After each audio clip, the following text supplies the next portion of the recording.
おはようございます。たかしです。本日は11月23日水曜日、ただいま9時41分。それではポンド円のトレードポイントを見ていきましょう。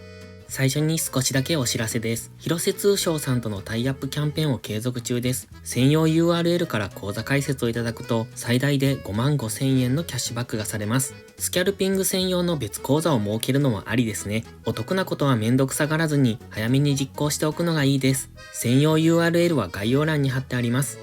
まずは冷やしからです。昨日の冷やしは、上髭、下髭を出した陰線なんですが、実体がほぼないですよね。かなりこの辺、気迷い線というのですけれども、ここからの強い上昇に対してここから反転下落するのか、それともここが踊り場になるのかというところです。現在ここはボックスの上限付近ですので、この辺からの反発下落になるのか、それとももう一段上昇してくるのかというところです。この上限が今意識されてますね。169円ぐらいまでは上昇してきそうな雰囲気でもあるので、本日もう一段上昇すればそこが天井になる可能性というところを考えておきたいです。ストキャスティックスは高値圏、ただまだ上昇中ですので、これがもう少し勢いがなくなってきてから、下落を狙っていくのがいいと思いますが、今はまだ上昇トレンド中、ずっと陽線出てきて、やっと昨日陰線が1本出てきたところですので、この辺付近での上げ止まりを待ってから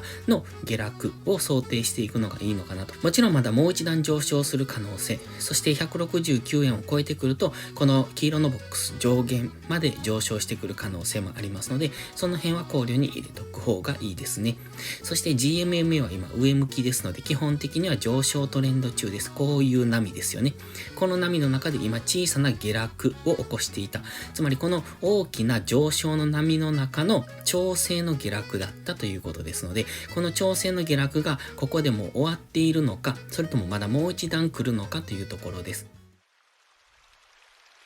では4時間足です。4時間足の目線切り替えポイントがこのオレンジの点線になります。で、1時間足が今ここのラインですね。なので1時間足としては目線は上、4時間足としては目線が下というところで、ここでは分かりにくい動きをする可能性。そして今 GMMA は下向きから上向きに変わってきてます。そしてここで GMMA にサポートされて上昇してきてますので、基本的にはこういう波を描いて上昇していくと考えられます。ただここ、まだ4時間足のこの下落トレンド、こういう下落を崩せていませんので、まだここから大きめの下落が来る可能性。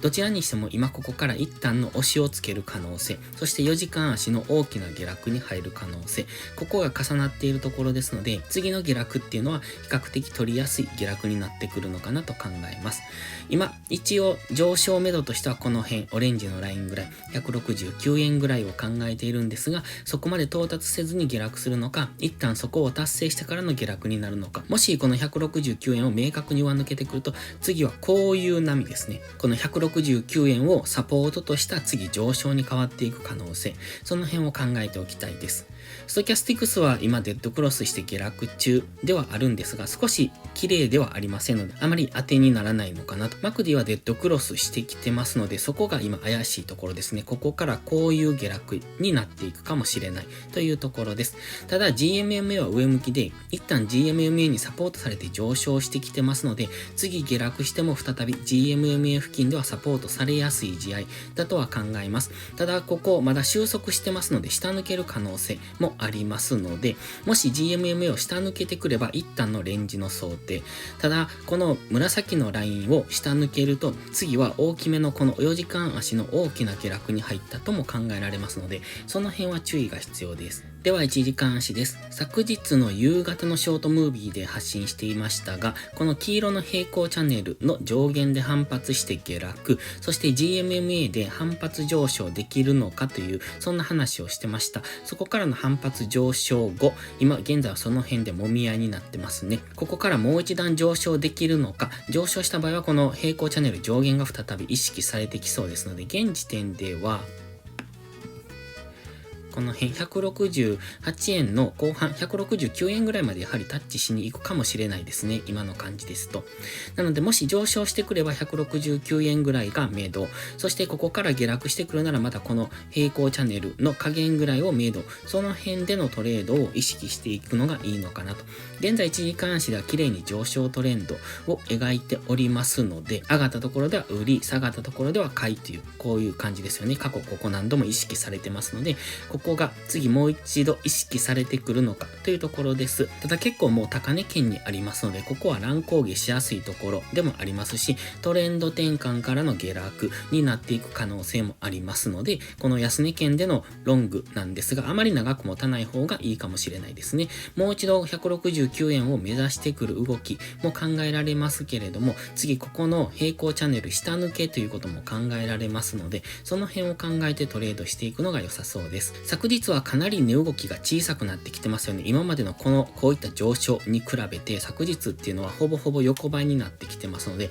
ここからもう一段の上昇をするのか、それともここからトレンド転換で下がっていくのかという分かりにくいところに来てます。今までも十分分かりにくかったんです。上髭下髭がかなり出た、下がったら買われ、上がったら売られみたいなところで乱高下をしてきながら上昇してきてます。結果的には上昇トレンドで上昇してますねなんですが、この中でトレードすると思うとかなり難しかったんじゃないのかなとは思ってます。なので本日も分かりにくい動きをするのであれば見送り、もし分かりやすいパターンですね。例えばダブルトップとか三損とかいう、そういう明確なのが出てくればそこから売っていくっていうことも可能だと思いますし、169円ぐらいまで上昇してきたところっていうのは注目ポイントですね。最後にお知らせです。YouTube のメンバーシップを始めました。初心者の方が少しでもスキルアップできるように丁寧な解説動画を毎週1本更新しています。誰でもご参加できるようにコーヒー1杯分くらいの価格にしておりますので、一度試してみて過去動画を見るだけでも元は取れると思いますので、よければご参加ください。それからもう一段上のスキルを手に入れたい方は、ポストプライムでプライム投稿というのもしております。こちらは2週間の無料期間がありますので、これも過去投稿がずっと見ていただけます。2週間以内にやめれば無料のままやめれますので、一度お試しいただいて自分に合うかどうかっていうのを検証していただくのがいいと思いますので、なかなか勝てないなっていう方は YouTube のメンバーシップやポストプライムのプライム投稿で勉強していただくのがいいと思います。それでは本日はここまでです。今日も最後までご視聴ありがとうございました。たかしでした。バイバイ。インジケーターの使い方解説ブログを書きました。現在このインジケーターを使ったエントリー手法のブログを書いている途中ですが、まずはこちらの基礎編をご覧いただきたいです。GMMA、ストキャスティクス、MACD の使い方について詳しく書いてます。インジケーターは何気なく表示させるのではなく、理解して使いこなすことが大切です。このブログを読んで、ご自身のチャートに当てはめて考える。それが使いこなすことへの第一歩になります。せっかく FX と出会ったのですから、確実に一歩ずつ成長していきましょう。